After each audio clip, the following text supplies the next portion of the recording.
Hello, everyone. Welcome to the Horror Room. I'm Travis Bruce, and today we're doing another Women of Horror Spotlight. Today I have with us, she's an author, and she has a, a book out right now that's called The Shrouded Horror Tales of the Uncanny. You can find it on Amazon, Barnes & Noble, wherever you get your books. I have with us Casey Griffin. Casey, welcome to the Horror Room. Hi, thanks for having me. It's a pleasure. It's a pleasure. Now, tell us a little bit about Shrouded Horror. Yeah, so it's a collection of short, scary stories. I describe it written in the vein of Tales from the Crypt or Goosebumps, but kind of an adult version. So essentially these kind of creepy horror stories that get under your skin. You know, they're not super gory, not super graphic, but they have, you know, these little twists and turns and hopefully leave readers with kind of an unsettled feeling.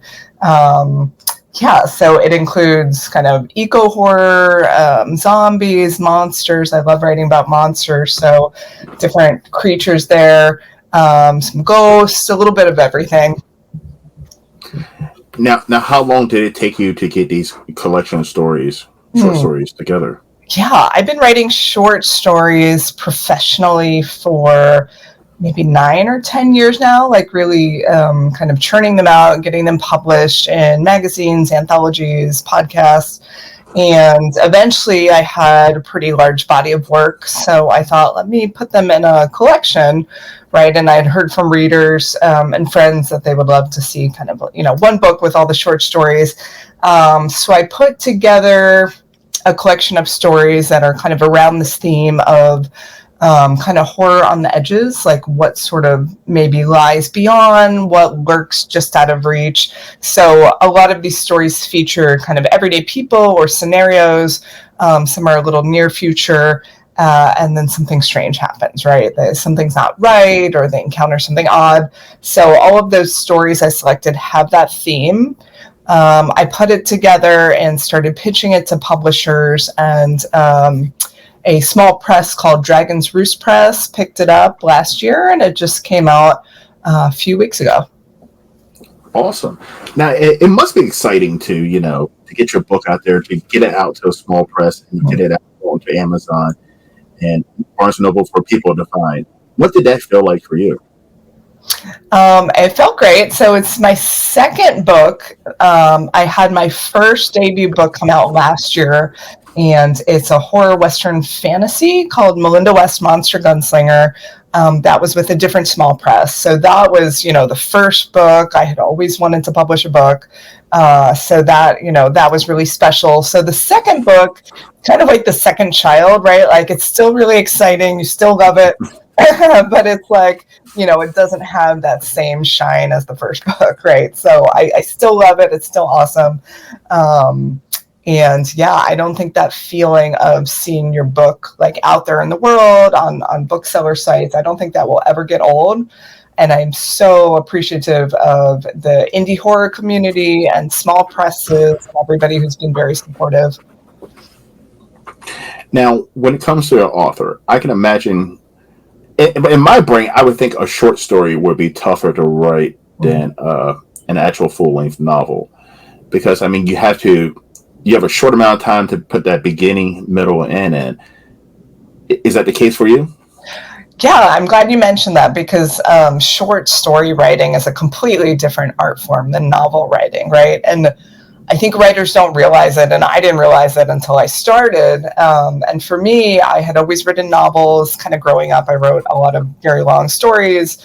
And then I hit this writer's block for like 5 years when I was in college, and I couldn't write. So as a way to get myself back into it, I thought, let me try to do some short stories that are spin-offs of characters from my unpublished novels, right? So just as a way to try to get going again. And, I started that and I enjoyed it, but I think a lot of people, when they first start short stories, they're writing more vignettes, right? Little moments in time, and it's not a true story arc. And there are lots of different ways to do short stories, but in general, having a traditional story arc is usually what publishers want to see. So I kept practicing, I refined the craft, I took courses, and now I love short stories. I really appreciate the art form. And for me, kind of going back to Tales from the Crypt or Twilight Zone, like to me, those are the perfect models of short stories, right? Standalone episodes. They usually have a little twist, like there's something there at the end where you kind of gasp, right? So that's what I try to model most of my short stories on. But it is a totally different art form. I do appreciate that it's something you can get done in like a day or a weekend, right? And you get that hit of dopamine and that excitement of actually finishing a story, whereas the novel is more of a marathon, obviously. Now, right now, I mean, it's being an indie horror, because this is horror channel, so I'm talking about horror. So being an indie horror writer, it's amazing because, I mean, there's so many small presses out there and small publishing houses. But what are some struggles that you have ran into as being an indie horror author that, you know, someone who's watching my show right now who's thinking about writing their first short story or their first book? What are some roadblocks that you've ran into as an author? Yeah, it's a really interesting time because horror and indie horror is thriving, right? There are so many small presses, so many people self-publish. So there's a lot of different avenues to get your story out there. But there's also a lot out there, right? So you're competing with so many books and novels and novellas.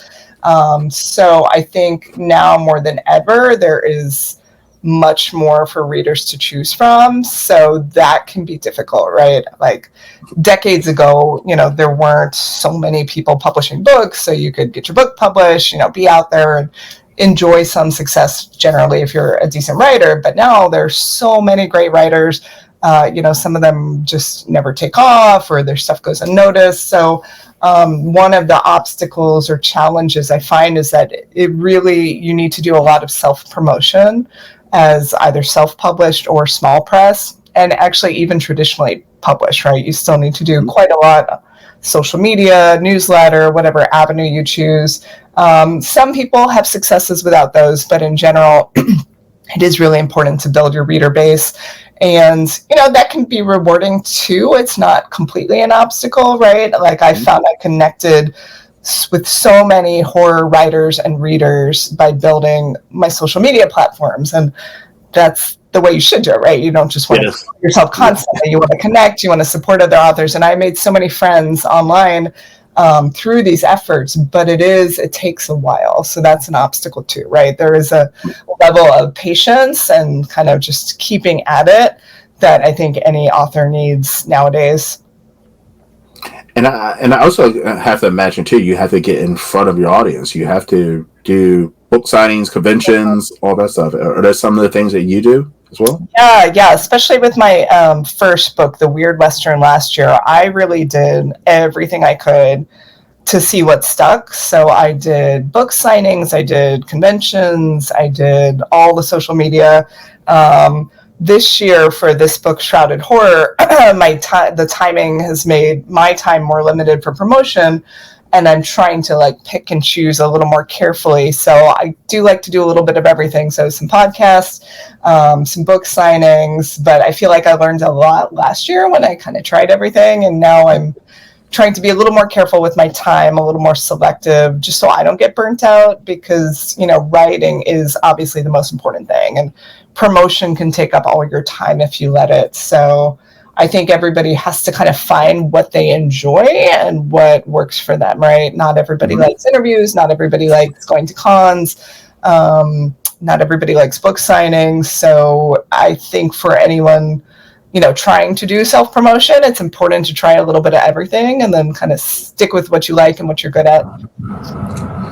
Now, when you write, there's a lot of writers who say they put a little bit of themselves in each one of the characters, or they put people who they know, you know, close in their lives. Is that something you do?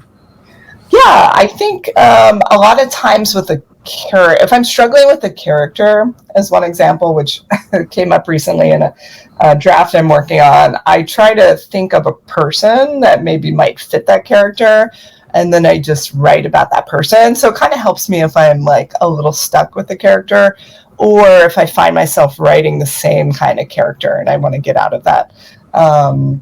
So as far as my short stories go in Shrouded Horror, I would say location is probably a big piece of my life that's in those stories. So some of them take place in New York City when I lived in Manhattan, and just kind of capture that like weird, gritty, like city feel. Some take place in Boston, some on the West Coast. So I would say location was a big part of like pieces of me in those stories, more so than character. Now, have you ever written a story and someone that close to you read it and was like, "Hey, Casey, is that me?" You know, not yet. I've definitely based characters pretty closely to people, but I don't think they've read those stories. So it'll probably happen someday. But yeah. I've always wondered at it because I mean I feel like it's a natural thing to do, especially people who are closer to you, they're the ones who make great characters in your book. Yeah, I find I like mix and match somewhat, right? So take a characteristic from somebody but put them in like a different type of character, right? So like a characteristic my mom might have, I might put it in like, the friend character. So kind of I feel like mixing and matching traits like that also helps it not seem like it's so obviously one person. Now, were you a huge horror fan growing up? Yes and no. It's funny because I never thought of myself as a horror writer until about 10 years ago. And it was because I never loved these like slasher genre. I'm very like anxious growing up. So any kind of extreme horror, any kind of like serial killer stuff, like true life horror crime, could not take it. Did not want to see it, but I loved sci-fi horror. So like Frankenstein, X-Files, any kind of, sci-fi horror mix. Loved it. Aliens, the trilogy. And then I liked campy horror a lot. Like Are You Afraid of the Dark? Scary Stories We Tell in the Dark, Goosebumps, those kinds of things. So I'd always enjoyed horror, but I never thought of myself as a horror writer growing up. I thought of myself as sci-fi, fantasy. But then as an adult, I had a really hard time finding a writing community. I just like nothing was clicking. I'd go to these literary writing events and nobody was a genre writer. So it wasn't until I actually moved to San Diego about 10 years ago, and I didn't know anyone. My husband hadn't moved over yet, so I was kind of solo. I was looking for a writing group. And then I discovered this organization called the Horror Writers Association, but there wasn't a chapter near me. So I started one and found like the nicest group of writers. And in that process kind of realized, okay, most of my stuff is in the genre of horror. Like it has these like twisty endings. And even though it's not graphic horror, it still counts as horror. So then once I self-identified as a horror writer, I feel like I really hit a stride, found my people, started getting published. It just really like started going well after that point. And there's an amazing like move going on right now. There's a lot of women horror authors. Like I put a post out a couple months ago, I was like, I'm looking for women horror authors, and I got like almost 100 responses, wow. And I was like, wow. Nice. So, but it's this awesome move going on. There's so many women who are getting into horror writing. It's pretty awesome. For sure. And a lot of diverse horror now, too, which is great. Now, so let's talk about horror movies real quick. What was the first horror movie that you saw that really scared you and disturbed you? Okay, it's a movie called Strays, and I have not rewatched it as an adult, but I think it was like a campy movie, and it was about these cats that started like kind of encircling. I don't know if you've seen it. They were like in the house, and it's been like decades since I watched it, but I saw it as a kid. And it really messed me up because I love cats and we've always had cats. But something about that movie just like got in my head, and I had nightmares about ghost cats every day for like 3 years. Like really messed me up, which is so weird because I'm not afraid of cats. So I still to this day don't understand why that got under my skin so much. It was very strange. But aside from that, I would say the other one that messed me up real bad, and I had to stop watching horror for a while, was The Grudge, but the Japanese version. So I'd watched American Grudge, and it was scary, whatever. But then I watched the Japanese one, And I don't know what happened. Again, something like clicked in my brain, and I was so freaked out. I had to not watch any horror movies for like years. It was, Yeah, yeah. it is a completely different movie. It really is. Oh, yeah. The American from the Japanese, completely different movie. All right, Casey, as you know, this is a horror channel. So this is something I do every once in a while. I'm going to ask you 3 random horror questions. This is personal opinion. All right. First question is, you have, in your book, short stories, you have written probably different ways people have came to their demise. What is the one thing about it you'd be like, that is not the way I would want to die? Ooh. So not the way I want to die, that one of my characters have died. Is that? Yes. Okay. Mm-hmm. Okay. There's one story where the characters are kind of in this, they're in this limbo. They're waiting for what they think is a New York subway indefinitely, and they're stuck. And eventually, they're able to board the train, but they find they're in this purgatory, and they have to face their fears, and kind of all of their, wrongs over time. And if they don't, they see their worst fear, and that destroys them. So for one character, it's like rats is his fear, and this rat king essentially destroys him. So I feel like that would be an awful way to go.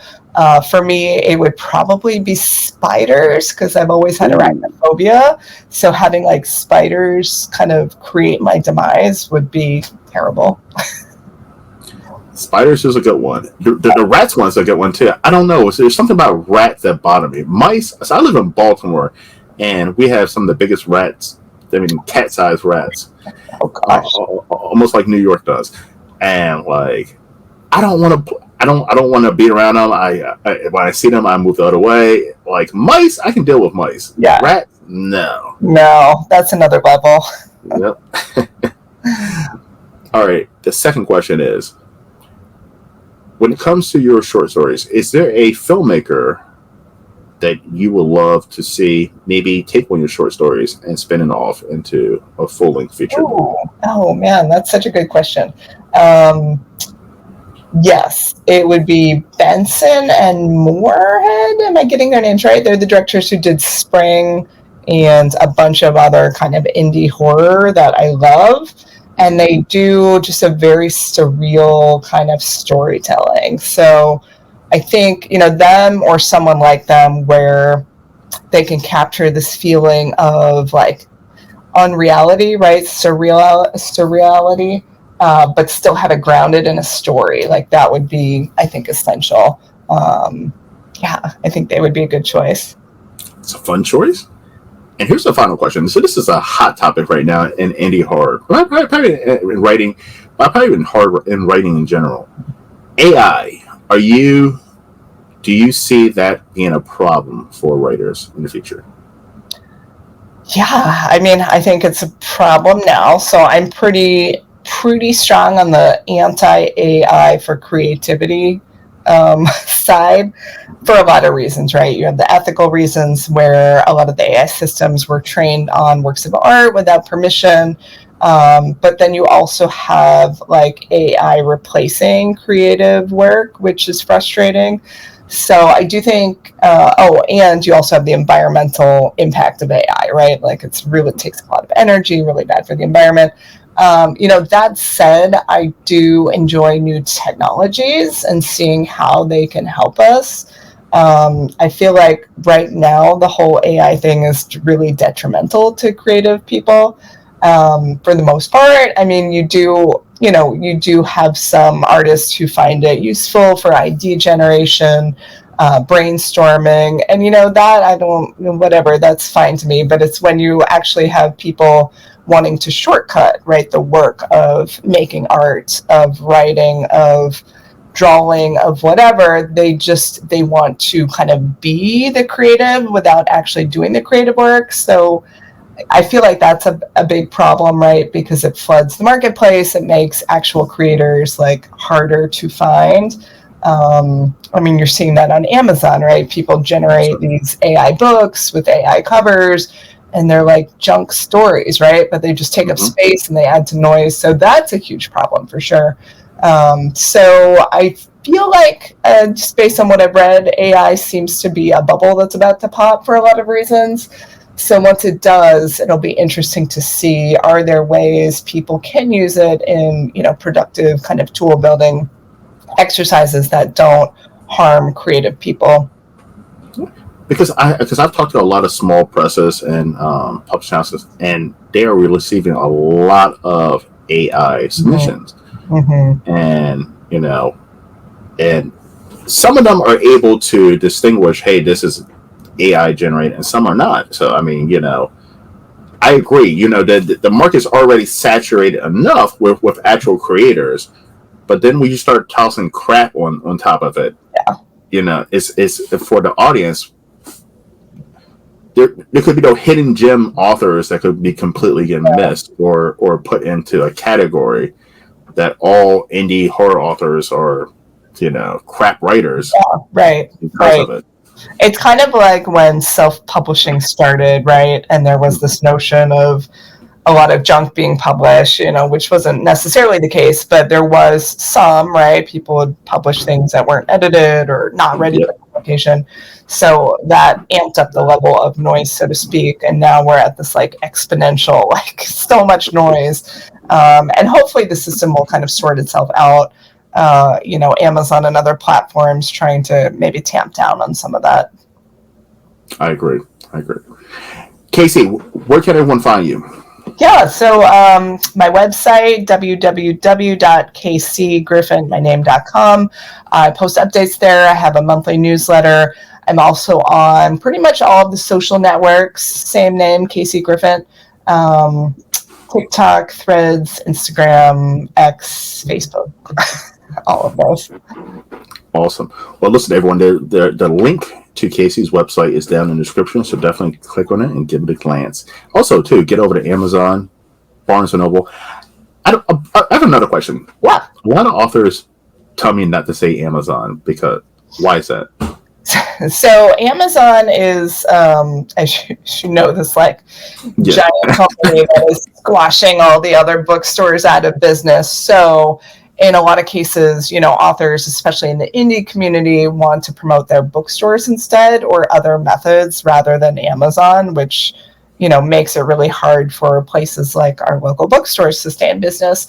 So that's why it's tough, because the reality is a lot of people buy their books on Amazon. So as an author, you need your book on Amazon. But in terms of promotional items, we always encourage people to get their books from their local bookstores whenever possible. A lot of indie bookstores will ship too across the country. So I have to give a shout out to Mysterious Galaxy here in San Diego. They are an amazing indie bookstore that supports all genres: mystery, horror, sci-fi, fantasy, romance. They host authors from around the country. They have multiple events every week. I'm actually doing my book launch party there. Their staff is amazing, and you can order books from their website and have them shipped to you. So awesome. One way of saying, like, support your local bookstores as much as you can. I 100% agree. Yes, please grab your copy of Shrouded Horror, Tales of the Uncanny. If you have to grab it on Amazon, grab it on Amazon, but listen, you grab it anywhere. Thank you. Yeah. Casey, this was fun. Yeah, this was great. Thank you so much. You're welcome. If you want to come back on, promote anything else, just let me know. I'd love to have you back on. Awesome. Thank you. All right. Well, everyone, thank you for coming to the Horror Room. I'm Travis Bruce, and that's Casey Griffin. We'll see you next time. Take care.